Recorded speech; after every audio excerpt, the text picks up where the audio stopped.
السلام عليكم ورحمة الله وبركاته.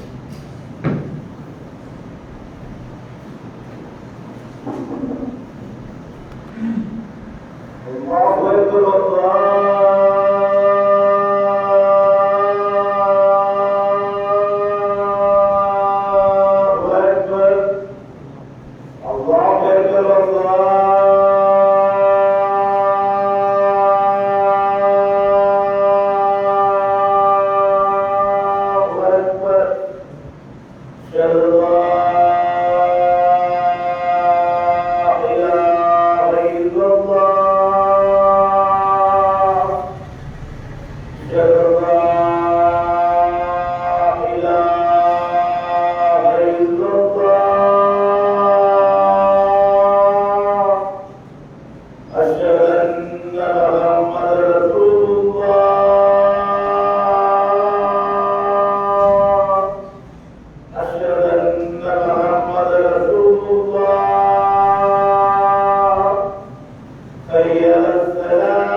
إن الحمد لله نحمده ونستعينه ونستغفره ونعوذ بالله من شرور أنفسنا ومن سيئات أعمالنا من يهده الله فلا مضل له ومن يضلل فلا هادي له وأشهد أن لا إله إلا الله وحده لا شريك له وأشهد أن محمدا عبده ورسوله أما بعد يا أيها الذين آمنوا اتقوا الله حق تقاته ولا تموتن إلا وأنتم مسلمون يا أيها الذين آمنوا اتقوا الله وقولوا قولا سديدا يصلح لكم أعمالكم ويغفر لكم ذنوبكم ومن يطع الله ورسوله فقد فاز فوزا عظيما يا أيها الناس اتقوا ربكم الذي خلقكم من نفس واحدة وخلق منها زوجها وبث منهما رجالا كثيرا ونساء واتقوا الله الذي تساءلون به والأرحام إن الله كان عليكم رقيبا. எல்லா புகழும் புகழ்ச்சியும் அல்லாஹ் ஒருவனுக்கே உரித்தாகட்டுமாக. அல்லாஹ்வுடைய அருளும் கருணையும் நம் உயிரிலும் மேலான நபிகள் நாயகம் ஸல்லல்லாஹு அலைஹி வஸல்லம் அவர்களின் மீதும் அவர்களை அப்படியே பின்பற்றி வாழ்ந்த சத்திய சஹாபாக்கள் மீதும் தாபீன்கள் தபா-தாபீன்கள் மீதும் குறிப்பாக இங்கு நிலவக்கூடிய நம் அனைவரின் மீதும் என்றென்றும் நின்று நிலவட்டுமாக. பேரன்புக்குரிய எல்லாம் வல்ல அல்லாஹ்வின் நல்லடியார்களே, அல்லாஹ்வுடைய மாபெரும் கிருபையினால் அவருடைய அருள் நிறைந்த இந்த ஜும்மாவுடைய தினத்தில் அவர் நம் மீது கடமையாக்கி இருக்கிற இந்த ஜும்மாவுடைய தொழுகையை நிறைவேற்றுவதற்காக நாம் எல்லாம் இங்கே ஒன்று கூடியிருக்கிறோம். எப்படி அல்லாஹ் ரப்பல் ஆலமீன் இந்த இடத்தில் நாம் அனைவரையும் ஒன்று கூட்டினானோ அதே போல நாளை மறுமையிலே அல்லாஹ் தயாரித்திருக்கிற சொர்க்கத்திலே உயர்ந்த சொர்க்கமான ஜன்னத்துல் ஃபிர்தௌஸ் என்ற உயர்ந்த சொர்க்கத்தில் நாம் அனைவரையும் ஒன்று சேர்க்க வேண்டும் என்று பிரார்த்தனை செய்தவனாக எனது இந்த உரையை நான் ஆரம்பம் செய்கிறேன். அன்புள்ள சகோதர சகோதரிகளே, இன்றைய ஜும்மா குத்பாவாக சினிமா ஏற்படுத்தும் தாக்கம் என்ற தலைப்பை நான் தேர்வு செய்திருக்கிறேன். அன்புள்ள சகோதரர்களே, நாம் வாழுகிற காலத்தை பொறுத்தவரை சினிமா சம்பந்தமான அதிகமான செய்திகள் நேரடியாக பேசப்படுவதில்லை. ஜும்மாவில் சொல்லப்பட்ட எத்தனையோ தலைப்புகளை எடுத்து பார்த்தால் ஒரு சில தலைப்புகள் மட்டுமே சினிமா சம்பந்தமான நேரடி வாசகங்களை கொடுத்து சினிமாவுக்கு எதிரான தலைப்புகள் போட்டிருப்பார்கள். காரணம் என்ன என்று கேட்டால், அந்த சினிமா கூடாது என்பதற்காக அல்ல. அப்படி தலைப்பு ஏன் அதிகமாக பேசப்படவில்லை என்றால், சினிமா என்பது மிக மோசமான, இஸ்லாத்தில் தடுக்கப்பட்ட ஒரு அருவருப்பான செயல்களின் மிக மோசமான இடம் என்பதை எல்லா முஸ்லிம் சமுதாய மக்களுமே விளங்கி வைத்திருக்கிறார்கள். எனவே விளங்கி வைத்திருக்கிற அந்த செய்திகளுக்காகத்தான் நேரடியாக சினிமா பற்றியான செய்திகள் நமக்கு அதிகம் பேசப்படுவதில்லை. ஏனென்றால் எல்லோருக்கும் தெரியும், சினிமாவை பற்றி தனியாக விளக்க வேண்டிய அவசியம் இல்லை. சினிமாவை பற்றி தனிமையாக ஆய்வு செய்து சினிமாவில் என்னென்ன செய்திகள் எல்லாம் இருக்கிறது, எப்படி எல்லாம் இஸ்லாம் தடை செய்கிறது, எப்படியான பாதிப்புகள் மனித சமுதாயத்தை உண்டாக்குகிறது என்று அதிகமாக நாம் மக்களிடத்தில் பேச வேண்டியது இல்லை. ஏனென்றால் சினிமாவின் தாக்கங்களை இன்றைக்கு சர்வசாதாரணமாக நாம் ஒவ்வொருவருமே அறிந்து வைத்திருக்கிறோம் என்ற காரணத்தினால் சினிமா சம்பந்தமாக அதிகமாக பேசப்படுவதில்லை. அப்படி பேசப்படாத நேரத்தில் நாம் எப்படி புரிந்திருக்கிறோம் என்று கேட்டால், ஒரு சினிமா என்பது ஒரு பெரும் பாவம் இல்லையே. சினிமா என்பது ஒரு சாதாரண நம் வாழ்க்கையில் அன்றாடம் செய்கிற சின்ன சின்ன பாவங்களில் ஒன்றாக சினிமா இருக்கிறது. அதனால்தான் இன்றைக்கு அதிகமான உலமாக்கள், அதிகமான தாயிகள் சினிமா சம்பந்தமான அதிகமான பேச்சுக்கள் இல்லை என்பதாக நினைத்து இன்றைக்கு சினிமா என்ற கலாச்சாரத்திலே சர்வ சாதாரணமாக ஊறி போயிருப்பதை பார்க்கிறோம். எந்த அளவுக்கு ஊறி போயிருக்கிறோம் என்று கேட்டால், மார்க்கம் பிரச்சாரம் செய்யக்கூடிய தாயிகளாக இருந்தாலும் இஸ்லாமிய சமுதாயத்தில் 90% மக்கள் அல்லாஹ் பாதுகாத்த இறையச்சத்தின் அடிப்படையில் இருக்கிற அல்லாஹ்விடத்திலே நாளைக்கு கண்டிப்பாக ஒவ்வொரு நொடிக்கும் அல்லாஹ்விடத்திலே பதில் சொல்ல வேண்டும் என்று நினைக்கிற ஒரு சில 10% மக்கள் அப்படி சினிமாவை தவிர்த்து வாழலாம். அதுல சினிமா கலாச்சாரத்தை எடுத்து பார்த்தால் 90% இஸ்லாமிய சமுதாயத்திலே ஊறி போயிருக்கிற மிகப்பெரிய தீமையாக இன்றைக்கு சினிமா என்கிற கலாச்சாரத்தை, சினிமா என்கிற பாவத்தை சர்வ சாதாரணமாக பார்க்கக்கூடிய சமூக மக்களை இன்றைக்கு சர்வ சாதாரணமாக பார்க்கிறோம். எந்த அளவுக்கு பார்க்கிறோம் என்று கேட்டால், அந்த சினிமா என்கிற காட்சியை கண்டிப்பதில் கூட ஒரு கணவர் மனைவியை கண்டிக்கிறார். எப்படி கண்டிப்பார் தெரியுமா? ஒரு மகரிப்புக்கு பிறகு ஒரு சினிமா ஓடிக்கொண்டிருக்கிறது அல்லது ஒரு பாடம் ஓடிக்கொண்டிருக்கிறது என்று கேட்டால், கண்டிக்கும் போது கூட நேரத்தை வைத்துதான் கண்டிப்பார். மகரிப்புக்கு பின்னாடி பார்க்கிறாரு, இசாவுக்கு பின்னாடி பார்க்கிறாரு. ஏன் நேரத்தை குறித்து கண்டிக்க வேண்டும் என்று சொன்னால், பொதுவாக சினிமா பார்க்க கூடாது என்று மனைவியிடத்திலே சொன்னால் அவரும் சிக்கி விடுவார். ஏன்னா மற்ற எல்லா நேரங்களிலும் மனைவியோடு பிள்ளைகளோடு தன்னுடைய நேரத்தை செலவழிப்பதற்காக சினிமாவிலே ஊறி திளைத்தவர்.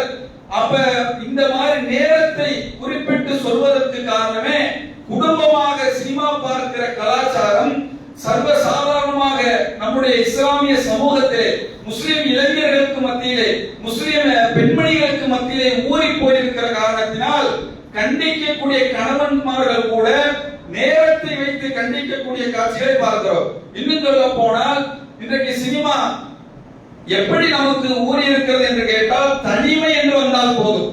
குறிப்பாக மற்ற சமூகத்தால் கட்டாயமாக செய்யப்பட வேண்டும் என்று ஒரு சில தொழிலுக்கு போனா அந்த நேரத்தை நம்ம சினிமா பார்க்க முடியாது என்ற நேரங்களை தவிர மற்ற எல்லா நேரங்களிலுமே சினிமாவில் ஊறி போயிருப்பவர்களாக, சினிமாவை ஆதரிக்கக்கூடியவர்களாக, சினிமாவை ரசிக்கக்கூடியவர்களாக இன்றைக்கு சர்வ சாதாரணமாக நாம் மாறி இருக்கிறோம் என்பதை நாம் மறுக்க முடியாது.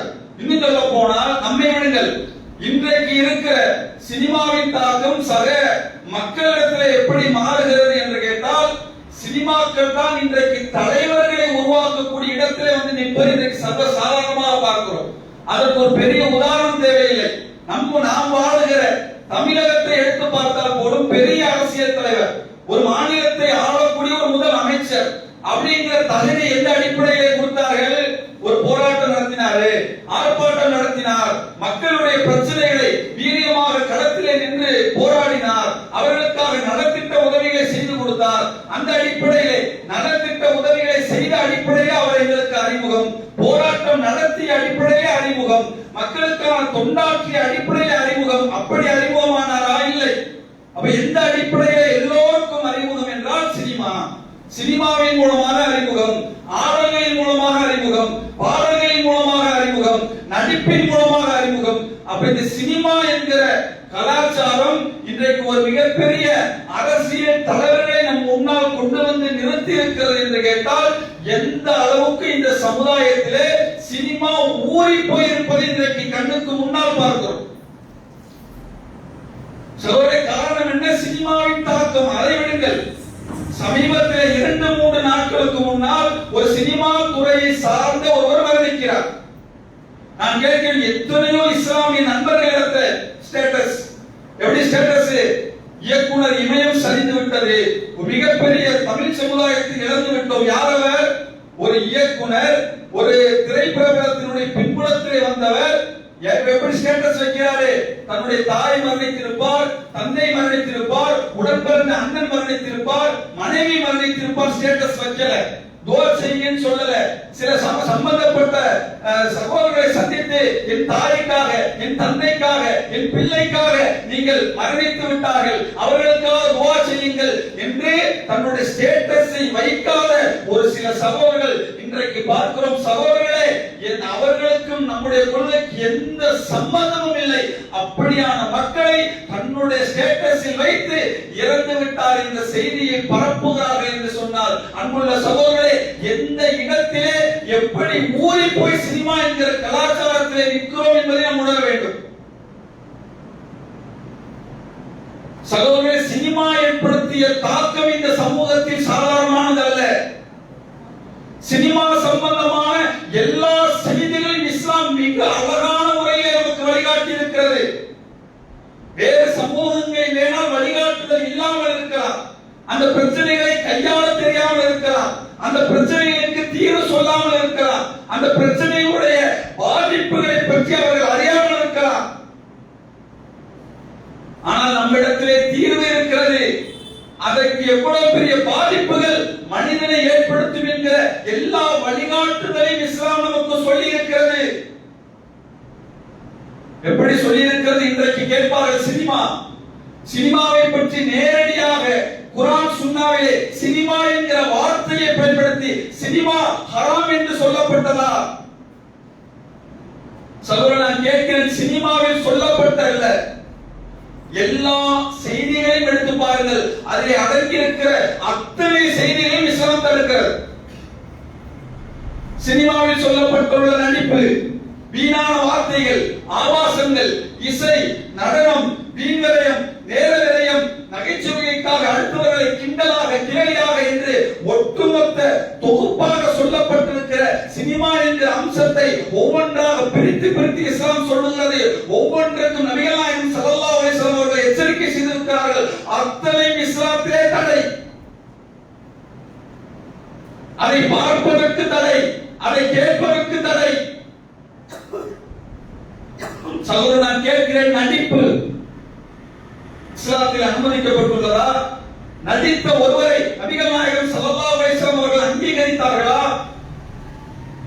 அன்னை ஆயிஷா ரலியல்லாஹு அன்ஹா அவர்கள் ஒரு தடவை நபிகள் நாயகம் ஸல்லல்லாஹு அலைஹி வஸல்லம் அவர்களிடத்திலே ஒரு மனிதரை பற்றி, அவர் இப்படி நடந்து கொள்வார், அவர் இப்படி பேசுவார் என்று அவரை போல பேசி அவரை போல நடந்து காட்டுகிறார்கள். அவரை கேவலப்படுத்த அல்ல, அவரை இழிவாக காட்டுவதற்கு அல்ல, ஏதேனும் ஒரு தேவைக்காக ஆயிஷா ரலியல்லாஹு அவர்கள் இப்படி நடந்து கொண்ட பொழுது நபிகள் நாயகம் ஸல்லல்லாஹு அலைஹி வஸல்லம் அவர்களை அன்னை ஆயிஷா ரலியல்லாஹு அன்ஹா அவர்களை கண்டிக்கிறார்கள். இப்படி செய்யாதீர்கள்,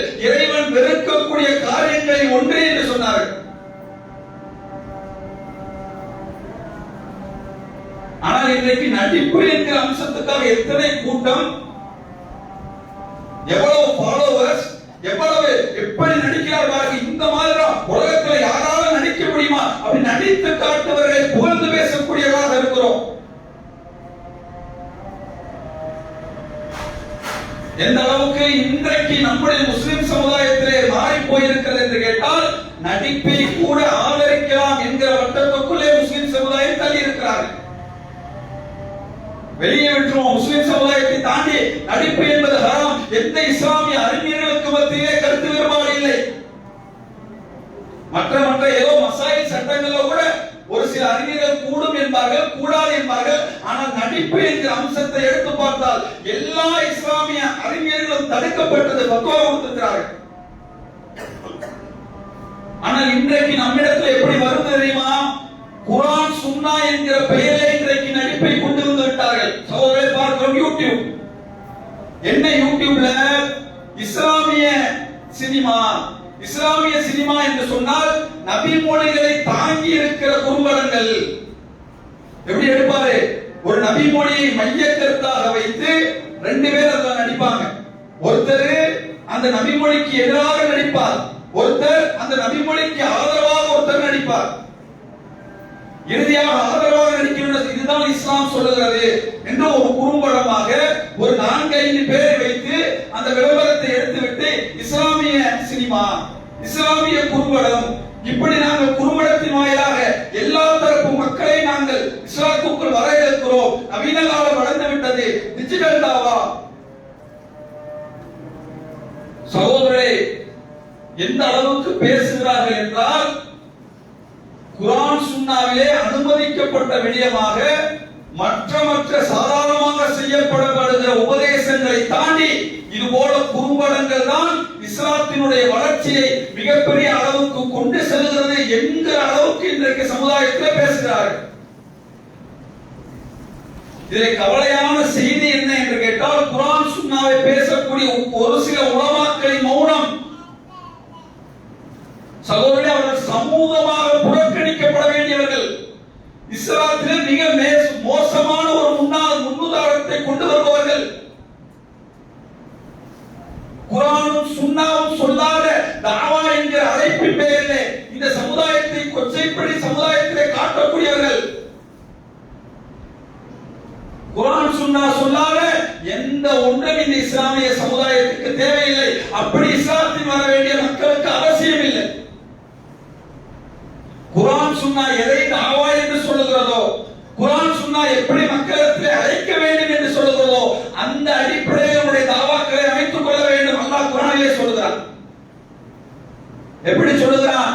நபி யூனுஸ் அலைஹிஸ்ஸலாம் நமக்கெல்லாம் தெரியும், ஒரு சமூகத்துக்கான நேர் வழிகாட்டியாக அல்லாஹ் அவரை நபியாக அல்லாஹ் தேர்ந்தெடுத்தான். ஒரு கட்டத்திலே அந்த சமுதாயத்தை விட்டு கோபித்துக் கொண்டு சென்றார்.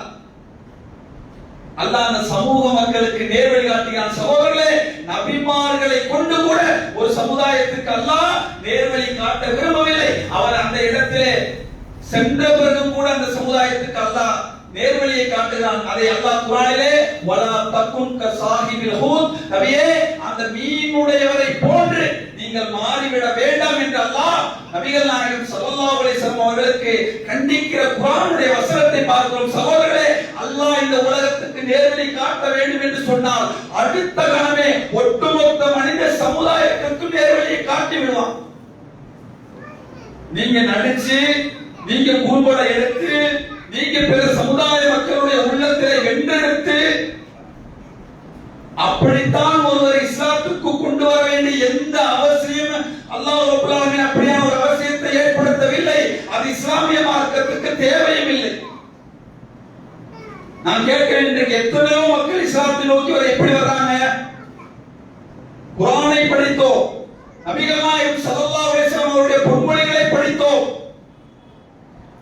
சகோதரர்களே, ஒரு காலம் எப்படி மோசமாக வரும் தெரியுமா? இவர்கள் போகின்ற வேகத்தை பார்த்தால் இன்னும் ஒரு 5-10 ஆண்டுகளில் ஜும்மா கூட எப்படி மாறிவிடும்? ஜும்மாக்கள் ஒரு 2 பேரை வச்சு ஜும்மா பேச்சு மூலமாக கவர்ச்சி இல்ல, அந்த காலம் மாறிடுச்சு. இப்ப நிறைய மக்களை அழைக்க வேண்டும் என்று சொன்னால் ஒரு 4-5 பேரை போட்டு ஜும்மாவில் நடிக்க வச்சு ஒரு நபிமொழியை சொல்லி ஒரு 5 பேர் நடிச்சு காட்டாங்கன்னா லட்சக்கணக்கில் மக்கள் வந்தாலும் கூட அப்படி ஜும்மாக்களை மாற்றுவதற்கு கூட இன்றைக்கு தயாராக இருக்கிற இது போன்ற மோசமான சில சகோதரரை பார்க்கிறோம். அன்புள்ள சகோதரரை, மிக மோசமான கலாச்சாரம். அப்படி இஸ்லாம் என்கிற ஒரு அற்புதமான ஒரு கண்ணியமான மார்க்கத்தில் இருக்கிற நாம் இந்த சினிமா என்கிற கேவலத்தை, இந்த நடிப்பு என்கிற கேவலத்தை, அதற்கு பின்னால் அதை பார்த்து அதற்கு ரசித்து அதற்காக கைதட்டி அதற்காக நம்முடைய நேரத்தை கொடுக்கிறோம் என்று சொன்னார். சகோதரரை, என்ன உள்ளத்திலே செய்கிறோம் என்பதை நாம் ஒவ்வொருவருமே சுய பரிசோதனை செய்ய வேண்டும். இஸ்லாத்திலே நடிப்பு என்பது எந்த இடத்திலும் நமக்கு அனுமதி இல்லை. எந்த அளவுக்கு என்று கேட்டால், சகோதரரை, இன்றைக்கு சிலர் நடிக்கிறார்கள். எப்படி தெரியுமா? அந்த இஸ்லாத்தை கொண்டு சேர்க்கிறோம், அந்த கருத்தை வலுப்படுத்துகிறோம் என்ற பெயரிலே ஒரு முஸ்லிமானவர் காபிராக நடிக்கிறார். இன்னொரு முஸ்லிமானவர் முஸ்லிம், பிற மக்களுக்கு தாவா செய்து பிற மக்கள் புரிந்து கொள்ளணும், அவர் பேர் என்ன, ராமசாமி அல்லது ஏதேனும் ஒரு மாற்று மத பெயரை வைத்து காபிராக நடிக்கிறார். சகோதரி, என்ன உங்கள் உள்ளத்தில் வேண்டுமானால் நல்ல நோக்கம் இருக்கலாம், நல்ல நோக்கத்துக்காக செய்ய வேண்டும் என்ற எண்ணம் இருக்கலாம். ஆனால் செயல் என்ன தெரியுமா சகோதரர்களே? அது குஃப்ர், அது இணை வைப்பு, அது அல்லாஹ்வுக்கு இணை வைக்கிற காரியம். இஸ்லாமிய வரலாற்றில் தோன்றி எத்தனையோ வழிகட்ட கூட்டங்கள் இருக்கிறார்கள். உள்ளத்திலே இஹ்லாஸாக இருப்பார்கள், உள்ளத்திலே சரியாக இருப்பார்கள். எதை வைத்து வழிகடர் என்றோம்? செயலிலே அவர்கள் இணை வைத்தார்கள். வழிகடர், ஷியா வழிகடர்கள், ஹவாரிஜ் வழிகடர்கள். முர்ஜியா என்கிற கொள்கை வந்தது. எப்படி அவர்களை வழிகடர் என்றோம்? செயல்களின் மூலமாக சிறுத்தை குஃபரை கலந்து காட்டினார்கள். சகோதரர்களே, இன்றைக்கு நடிப்பு என்கிற பெயரிலே இணை வைப்பவர்களாக, காபிர்களாக, ஹிஜாபை கேவலப்படுத்துபவர்களாக முஸ்லிம் நடிக்கிறார்கள். என்ன நாங்கள் புனிதப்படுத்துகிறோம், முக்கியத்துவத்தை விளம்பரப்படுத்துகிறோம். எப்படி ஒரு பெண்மணி ஹிஜாபோடு நடந்து வருவார், நான் உங்களுக்கு சில லட்சங்களை தரேன், இந்த ஹிஜாபை கலத்தி காட்டுங்க, சேலஞ்ச். சகோதரரை, யாருடைய தாவா? எந்த இஸ்லாமிய அறிஞர்கள் இதற்கு அனுமதி கொடுத்தார்கள்? சகோதரரை, நீங்கள் கோபித்துக் கொண்டாலும் பரவாயில்லை, ஒரு சில குர்ஆன் சுன்னா என்று பேசக்கூடிய ஒரு சில சகோதரர்கள் எப்படி பேசுவார்கள்? மெத்த படித்த மேதாவிகள். மார்க்கத்தில் எதையெல்லாம் ரெண்டு கருத்து அது பெரிய விடயங்களாக இருக்கிறதோ சர்வ சாதாரணமாக பேசுவார்கள். சகோதரர்களே, ஒரு துறை சார்ந்த அறிவு இல்லையா? குர்ஆன் சுன்னா என்பது எப்படி ஒவ்வொரு துறைகளுக்கு கீழ் ஒரு மிகச்சிறந்த ஒருவர், அந்த துறையை படித்தவர், தேர்ச்சி பெற்றவர், அதிலே ஊறி திளைத்தவர் இருக்கிறாரோ, அதே போல குர்ஆன் சுன்னா என்கிற இந்த கொள்கையை அதிலே ஊறி திளைத்த எத்தனையோ நல்ல உலமாக்கள் இருக்கிறார்கள். வழிகாட்டுதல் இல்லை. அப்படியான உலமாக்களை தேடுவதும் இல்லை, சிந்திப்பதும் இல்லை, படிப்பதும் இல்லை. கல்வி மிக மேலோட்டமான சிந்தனைக்கு சரி என்று பட்டால், எப்படி சிந்தனைக்கு பகுத்தறிவுக்கு சரி என்று பட்டால் என்ன வேண்டுமானாலும் செய்வார்கள். சமியனா அத்தானா, நாங்கள் செவியிற்றோம், கட்டுப்பட்டோம் என்று அவர்கள் சொல்லுவார்கள். சகோதரர்களே, அப்ப இந்த நடிப்பு என்கிற அம்சம் இஸ்லாமிய சமுதாயத்திலே ஊறி போனதன் விளைவு அதை குர்ஆன் சுன்னா என்கிற பெயரிலே, இஸ்லாமிய சினிமா என்கிற பெயரிலே, இஸ்லாமிய குறும்படங்கள் என்ற பெயரிலே ஸ்டேட்டஸ். எப்படி ஸ்டேட்டஸ்? அந்த குறும்படத்தை எடுத்து வெளியிட்டால் அதுல ஒரு ஸ்டேட்டஸ் வச்சுருவாரு. இஸ்லாத்தின் கருத்துக்களை சகாபாக்கள் எப்படி சொன்னார்களோ, அதற்கு பிறகு வந்த எத்தனையோ உலமாக்கள் எப்படி இந்த சமுதாயத்திலே கொண்டு சென்றார்களோ. சகோதரரை, நான் கேட்கிறேன், இன்றைக்கு உங்கள் நோக்கம் என்ன? எல்லா சமூக மக்களுக்கும் இஸ்லாம் சேர வேண்டும். நான் கேட்கிறேன், 1400 ஆண்டுகளுக்கு முன்பாக இத்தனை கோடிக்கணக்கான மக்கள் இன்றைக்கு இஸ்லாத்தை பின்பற்றி வாழ்கிறார்கள். எந்த ஊடகம் இன்றைக்கு இருந்தது? இன்னைக்கு இருக்கிற மாதிரி கேமரா இருந்துச்சா? இன்னைக்கு இருக்கிற மாதிரி மற்ற செய்திகளின் மூலமாக இஸ்லாம் அல்லாஹ் இந்த இஸ்லாமிய மார்க்கத்தை அவரிடத்திலே கொண்டு போய் சேர்த்தார். நீங்க எதெல்லாம் நினைச்சு மார்க்கத்துக்கு முரணாக நடிப்பின் வாயிலாக பொய்யின் மூலமாக அதை சரி செய்யலாம் என்று அதை நீங்கள் கொண்டு போய் சேர்த்தீர்கள் என்று சொன்னார். சகோதரர்களே, அது இஸ்லாத்துக்கு பெருமை அல்ல, அது இஸ்லாத்துக்கான வீழ்ச்சி.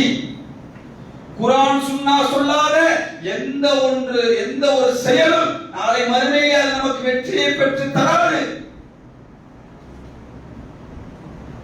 சகோதரர்களே, இசை நான் கேட்கிறேன், சர்வ சாதாரணமாக கேட்கிறோம். இசையை கேட்காத சகோதரர்கள் இல்லை என்கிற அளவுக்கு. உங்களுக்கு தெரியுமா, அல்லாஹ்வுடைய தூதர் சபித்தார்கள். நாளை ஒரு கூட்டம் வரும், நாளை மறுமை நாளை நெருக்கத்தை அல்லாஹ்வுடைய தூதர் சொன்னார்கள், அவர்கள் விபச்சாரத்தை அனுமதிப்பார்கள், மதுவை அனுமதிப்பார்கள், இசையை ஹலாலாக்குவார்கள். எப்படி ரசித்து ருசித்து சகோதரரை அல்லாஹ் தடுத்தது, அல்லாஹ்வுடைய தூதர் தடுத்தது. நாளை மறுமையிலே மோசமான நரகத்திலே நம்மை கொண்டு போய் சேர்க்கக்கூடியது. எந்த அளவுக்கு மாறி இருக்கிறோம் என்று கேட்டால், அப்படி நம்மையும் அறியாமல் ஒரு இசையை கேட்டு விட்டால் பல பேருக்கு தௌபாங்கிற நினைப்பே இல்லை. கடந்த கால எத்தனையோ இசையை, எத்தனையோ சினிமாவை பார்த்த நான் ஒரு நாள் தனிமையில் அமர்ந்து இந்த இசையை கேட்டு விட்டேன், இந்த சினிமாவை பார்த்து விட்டேன், பார்த்தது தவறு, செய்தது தவறு, யா அல்லாஹ் எனக்கு மன்னிப்பை கொடு என்று அல்லாஹ்விடத்திலே அந்த இசைக்காக அந்த சினிமாவுக்காக தௌபா கேட்டார்கள்.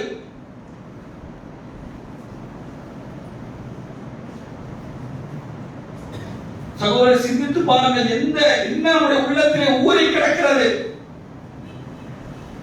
நைட்டு இரவு வந்து தொழிலெல்லாம் முடிச்சிட்டு 9 மணிக்கு வந்து காலைல ஹெட்போனை மாட்டிட்டா 1 மணி 2 மணி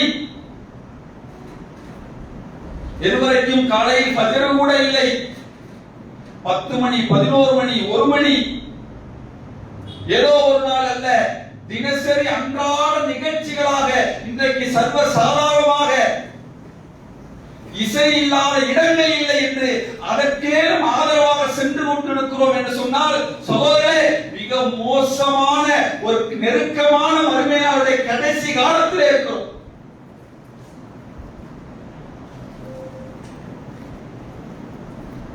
எந்த அளவுக்கு நான் ஸ்டேட்டஸ், எப்படி ஸ்டேட்டஸ், எத்தனையோ பிடித்த தலைவர்கள் சில கட்சிகளிலே அமைப்புகளிலே இருக்கிறார்கள். சகோதரர்களே, இது நம்ம மறுமைக்கானது. நாளை மறுமையிலே அல்லாஹ் நம் ஒவ்வொருவரையும் தனித்தனியாக விசாரிப்பான். நம்மோடு எந்த தலைவரும் வரமாட்டார், நம்முடைய பிள்ளை வராது, மனைவி வராது. நமக்கும் அல்லாஹ்வுக்கும் இடையே தனிப்பட்டு நடக்க போகிற விசாரணை. சகோதரர்களே, அந்த விசாரணையில் நாளை மறுமையிலே நீங்கள் வெற்றி பெற வேண்டும் என்று சொன்னால் யாருக்காகவும் இஸ்லாத்தை விட்டுக் கொடுக்காது, யாருக்காகவும் நபி மொழிகளை விட்டுக் கொடுக்காதீர்கள். அது நீங்கள் நேசிக்கிற தலைவராக இருக்கலாம், நீங்கள் விரும்புகிற தலைவராக இருக்கலாம். எப்படி ஸ்டேட்டஸ், தலைவரின் புகைப்படம் பின்னாடி பேக்ரவுண்ட் பயங்கரமான மியூசிக், சினிமா மியூசிக், பெரிய பெரிய ஸ்டார் உச்சத்தில் இருப்பாரே, அவருக்கு சினிமா துறையை பயன்படுத்துவார் மிக மோசமான அளவிலே. சகோதரரை, யாரை திருப்திப்படுத்த இப்படி ஒரு கலாச்சாரம்? எந்த தலைவரை மக்கள் மத்தியிலே கொண்டு போய் சேர்க்க இப்படி ஒரு கலாச்சாரம்? சகோதரே, அல்லாஹ் அவர்களை கொண்டு போய் சேர்ப்பார்.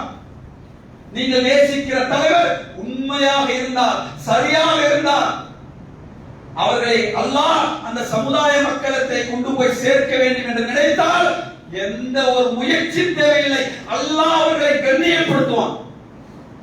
சகோதரரை, கண்ணியம் அல்லாஹ்விடத்தில் இருக்கிறது. கண்ணியமும் இழிவும் அல்லாஹ் தன் கரத்திலே வைத்திருக்கிறான். சகோதரர்களே, இன்றைக்கு சர்வ சாதாரணமாக பார்க்கிறோம், சில இஸ்லாமிய கட்சிகளிலே இருப்பவர்கள் கூட நபி மொழியை புறக்கணிக்கிறார்கள், குர்ஆனுடைய வசனங்களை புறக்கணிக்கிறார்கள். நம்ம என்ன முஸ்லிம் சமுதாயத்துக்காக போராடுகிறோம், என்ன அவர்களை நேர்வழியை நோக்கி அழைக்கிறோம், என்ன நிம்மதியை அவர்களுக்கு நாம் தந்து விடுவோம்?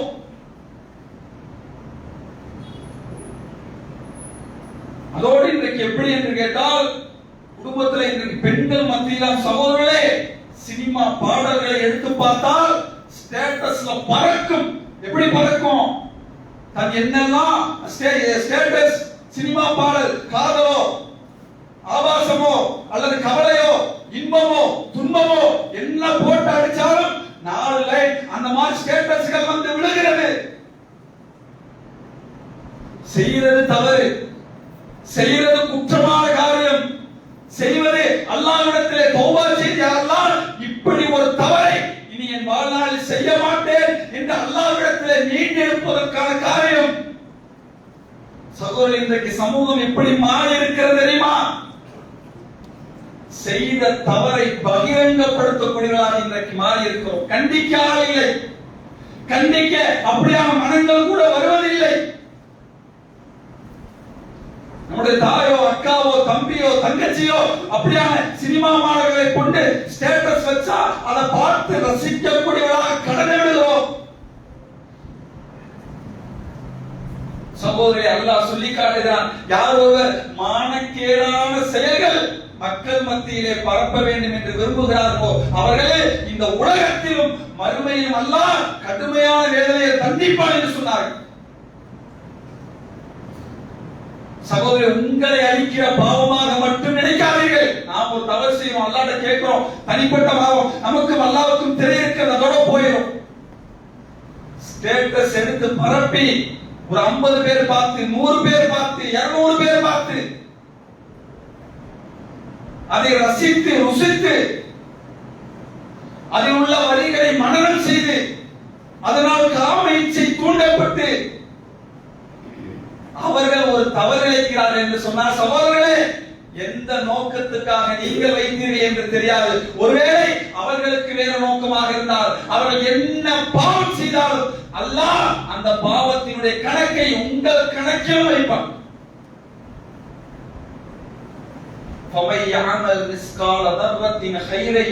யார் ஒருவர் அணு அளவு நன்மை செய்தாரோ அந்த நாளில் அதை பார்ப்பார். யார் ஒருவர் அணு அளவு தீமை செய்தாரோ அதையும் அந்த நாளிலே பார்ப்பார். சகோதரரை, பார்க்க போகிற ஒரு நாள் உங்களால் முடிந்தால் அல்லாஹ்வுடைய தூதர் சொன்னார்களே, ஒரு தீமையை கண்டால் இஸ்லாம் தடுத்த காரியம், இஸ்லாம் வெறுத்த காரியம், மறுமை நாளினுடைய அடையாளங்களை சொன்ன காரியம், அப்படியான இசையை சர்வ சாதாரணமாக ஒரு முஸ்லிம் ஸ்டேட்டஸில் வைக்கிறார், அதை பகிர்கிறார், அதை ரசிக்கிறார் என்று சொன்னால் சகோதரர்களே, அப்படி ஒருவர் உங்கள் குடும்பத்தில் இருந்தால் உங்களால் முடிந்தால் அல்லாஹ்வுடைய தூதர் உங்களுக்கு சொன்னார்கள், ஒரு தீமையை கண்டால் அதிகாரம் இருந்தால் அவர்களை அதிகாரத்தால் அடியுங்கள் என்று சொன்னார்கள், கரத்தால் தடுங்கள் என்று சொன்னார்கள், இல்லை என்றால் நாவால் தடுக்க சொன்னார்கள். சகோதரி, அவர் உங்கள் நண்பர், யாராக வேண்டுமானாலும் இருக்கலாம். இதோ இந்த பள்ளிவாசலிலே 100 பேர் 150 பேர் வந்து அமர்ந்து இந்த உரையை கேட்டுக் கொண்டிருப்பவர்களாக இருக்கிறார். நாம் அத்தனை பேரும் சகோதரர்களே, ஒருவர் தவறு செய்தால் அதை கட்டாயமாக ஒருவர் சுட்டிக்காட்ட வேண்டும். அது விமர்சனம் அல்ல, அவருடைய குறைகளை பற்றி பேசுவதல்ல, அவரை மறுமையிலே வெற்றியாளர்களாக மாற்றுவது. சகோதரர்களே, அப்படி உங்கள் நபிகளார் சொன்னார்களே, குறைந்தபட்சம் நாவால் தடுங்கள் என்று. எத்தனை பேர் தடுத்திருக்கிறோம்? ஒரு ஸ்டேட்டஸ்ல ஒரு சினிமா பாடல் வைத்தவருக்கு ரிப்ளை அனுப்பும் போது இது வைக்காதீங்க, அல்லாஹ் தடுத்திருக்கிறார், அல்லாஹ்வுடைய தூதர் தடுத்திருக்கிறார்கள், இப்படியான மக்கள் நாளை மறுமையிலே சுவனம் செல்ல மாட்டார்கள் என்று அல்லாஹ்வுடைய தூதர் தடுத்திருக்கிறார்கள். இது போன்ற செய்திகளை நீங்கள் தனிப்பட்ட முறையிலே தவிர்த்துக் கொள்ளுங்கள் என்று சொல்லி அது போன்ற அந்த தீமையை நாவால் தடுத்த சகோதரர்கள் எத்தனை பேர்? சகோதரரை சர்வ சாதாரணமாக இன்றைக்கு வாட்ஸ்அப்ல, பேஸ்புக்ல, இன்ஸ்டால பார்த்தா எத்தனையோ இசைகள் சர்வ சாதாரணமாக இஸ்லாத்தின் பெயரால் இசைக்கப்படுகிறது. குர்ஆன் சுன்னா பேசக்கூடிய மக்கள் மத்தியிலே கொஞ்சம் கொஞ்சமாக நுழைந்திருக்கிறது. நான் அறிந்தவரை சகோதரர்களே, 10 வருடத்துக்கு முன்னால் தௌஹீதை உறுதியாக பேசியவர், குர்ஆன் சுன்னாவை பேசியவர், எத்தனையோ தீமைகளுக்கு எதிராக இருந்தவர் இன்றைக்கு சர்வ சாதாரணமாக இசையிலே நுழைந்திருக்கிறார், சினிமாவிலே நுழைந்திருக்கிறார். தன்னுடைய தொழிலை விளம்பரப்படுத்துவதற்காக கூட இசையை பயன்படுத்துகிறார். எத்தனையோ காரியங்களுக்காக இசையை பயன்படுத்தி தன்னுடைய சந்தோஷத்தை, கவலையை வெளிப்படுத்துகிறார்.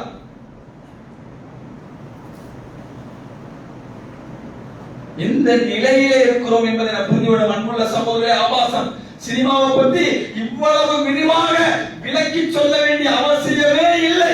இஸ்லாம் தடுத்திருக்கிறது. ஒற்றை வரியிலே சொல்லிவிட்டு போனால் எத்தனையோ ஃபித்னாவிலிருந்து, குழப்பத்திலிருந்து நம்முடைய வாழ்க்கையை தவிர்த்திருக்கிற சகோதரர்களே, இன்றைக்கு ஆபாசம் சர்வ சாதாரணமாக சினிமா முழுக்க தெரிந்திருக்கிறார்கள்.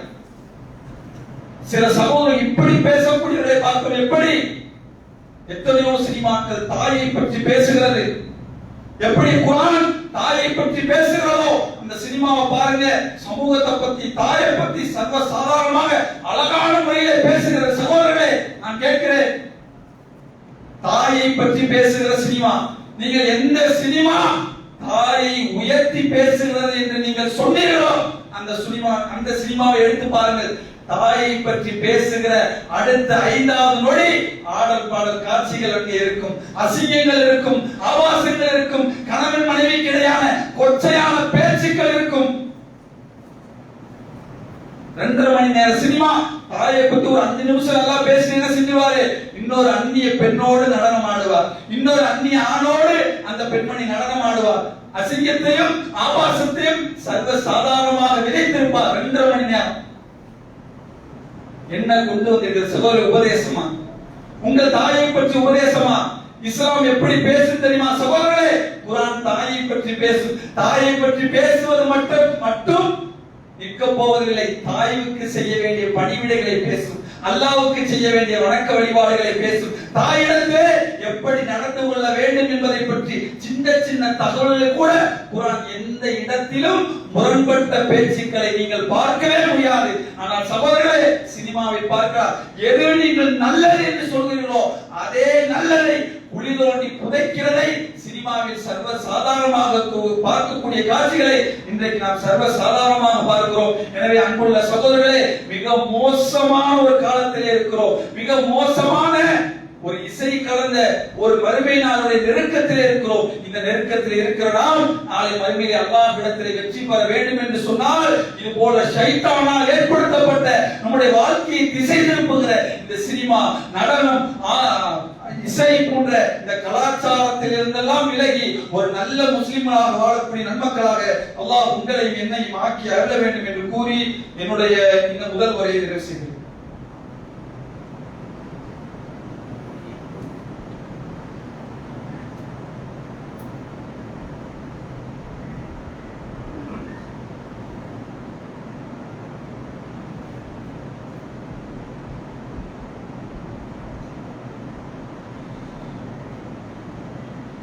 அன்புள்ள சகோதர சகோதரிகளே,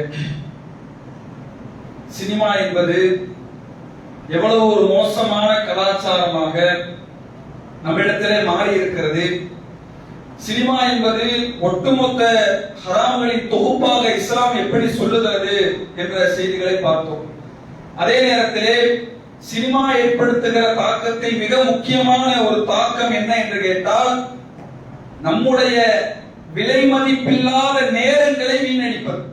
சகோதரர்களே, அல்லாஹ் இந்த உலகத்திலே கொடுத்திருக்கிற அற்புதமான ஒரு அருள் நமக்கு. அல்லாஹ் இந்த உலகத்தில் வாழுகிற அந்த வாழ்நாள் நொடிகள் இருக்கிறதே, நிமிடங்கள் இருக்கிறதே, நம்மை கடந்து போகிற ஒவ்வொரு மணி நேரங்கள் இருக்கிறதே, அல்லாஹ் இந்த உலகத்திலே நமக்கு அமானிதமாக கொடுத்திருக்கிற அற்புதமான நேரங்கள். சகோதரர்களே, அல்லாஹ் குர்ஆனிலே சொல்லி காட்டுகிறார். சகோதரர்களே, நம் எல்லோருக்கும் தெரியும், சின்ன சின்ன அத்தியாயங்களில் கூட அல்லாஹ் சொல்லி காட்டுகிறார். வல் அஸ்ர், காலத்தின் மீது சத்தியமிட்டு சொன்னார். இன்னல் இன்சான லஃபீ உஸ்ர், நிச்சயமாக மனிதன் நஷ்டத்திலே இருக்கிறார். சகோதரரை, காலத்தை வைத்து சொன்ன ரப்பல் ஆலமீன் மனிதன் நஷ்டவாளி என்று சொன்னான் தெரியுமா சகோதரரே?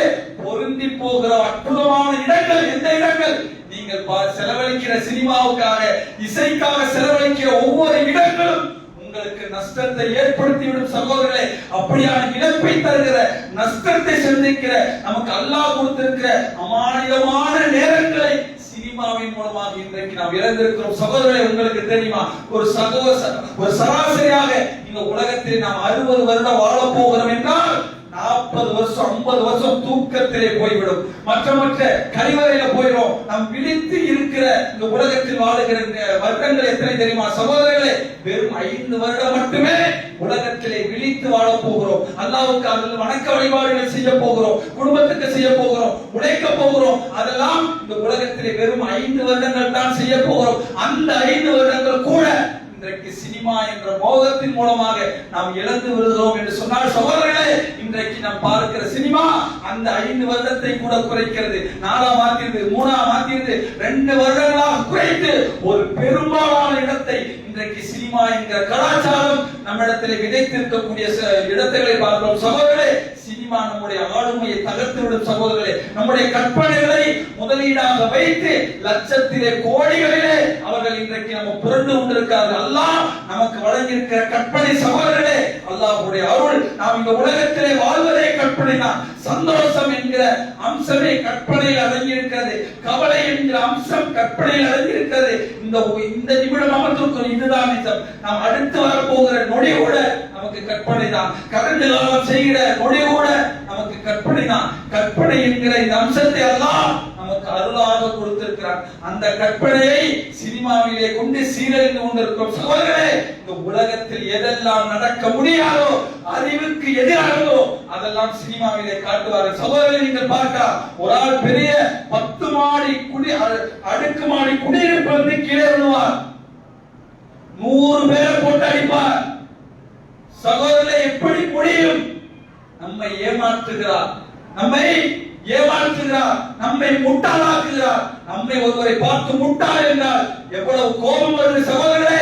இன்றைக்கு அந்த திரையரங்கிலே போய் 250 ரூபாய் டிக்கெட்டை கொடுத்து முன் வரிசையிலே போய் முட்டாளாக விரும்புகிறோம் என்று சொன்னால் சகோதரர்களே, முழுக்க நம்மை ஏமாற்றி நம்முடைய ரசனையை அவர்கள் பக்கம் இழுத்து லட்சங்களிலே கோடிகளிலே செலவழித்து நம்முடைய நேரத்தை அவர்கள் வீணடித்துக் கொண்டிருக்கிறார்கள். சகோதரர்களே, இந்த காலம் என்பது அற்புதமானது. நாம் 1 மணி நேரம் நம்மை பற்றி சிந்தித்தால் போதும் எத்தனையோ வருடங்களுடைய செயல்கள் மாறிவிடக் கூடும் என்கிற அளவுக்கு நம்மை பற்றி நாம் அதிகமாக சிந்திப்பதில்லை. குடும்பத்தை பத்தி சிந்திக்கிறதுல, லைஃப்ல அடுத்த பத்தி சிந்திக்கிறதுல 3 மணி நேரம் சாதாரணமாக சினிமாவிலே செலவழித்து பிள்ளை, மனைவி, சமூகம் எல்லோருடைய வாழ்க்கையும் இன்றைக்கு சர்வ சாதாரணமாக தொலைத்திருக்கிறோம். எனவே வந்திருக்கக்கூடிய சகோதரர்கள் அல்லாஹ்வுக்கு பயந்து, அல்லாஹ்வுடைய தூதருக்கு பொன்மொழிகள் பயந்து, அல்லாஹ்வின் மீது சத்தியமிட்டு ஒரு முடிவெடுங்கள். யா அல்லாஹ், இன்றிலிருந்து இந்த சினிமா என்கிற கலாச்சாரம், இந்த இசை என்கிற கலாச்சாரம்